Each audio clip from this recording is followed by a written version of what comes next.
I think 4 years ago when I was working on a film script and I was drinking tea from this teacup.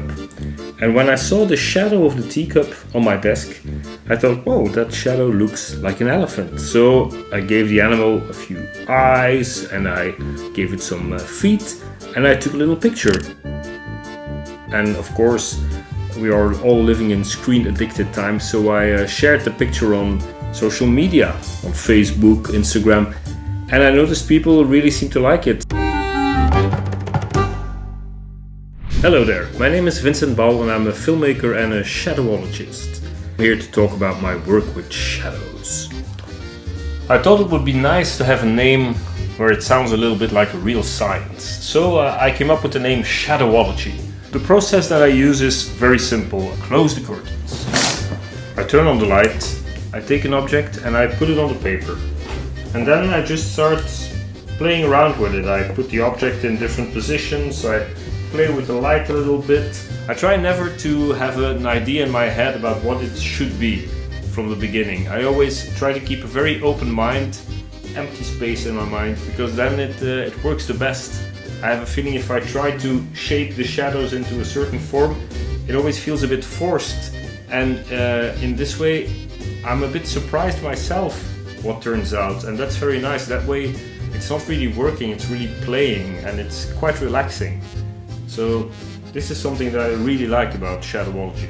If nothing comes, I take another object and then I just start playing around with it until suddenly I see something. And in the beginning I was looking around in my house a lot and going through all the cupboards and taking, things like the toys from my children. But after a while I did everything in this house, so now sometimes I go to flea markets and thrift shops and I buy something like this funny slicer and it turns into a pool.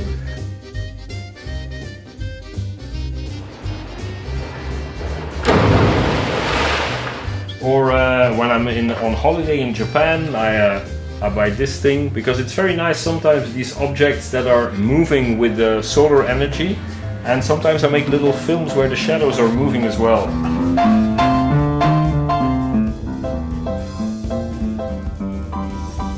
And now in these corona times where everybody is locked in their houses and I can't go to any shops, I have to work with what's in house. Or sometimes I go in the streets and I cut some blossoms of a tree that's blossoming and I work with the flowers.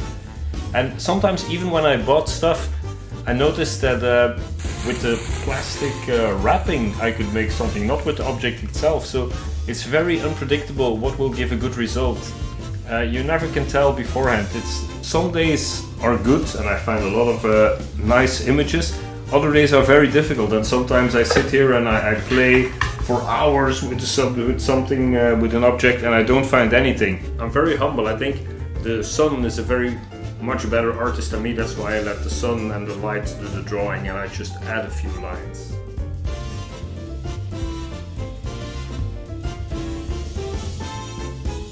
The shadows are very different from the objects themselves, because if you put the light low enough, the shadows are a bit strangely deformed, so you get new shapes, and that's interesting to me. Some days are not so good, and I have to keep confidence that something will turn up in the end. I draw a little bit, and I take a picture.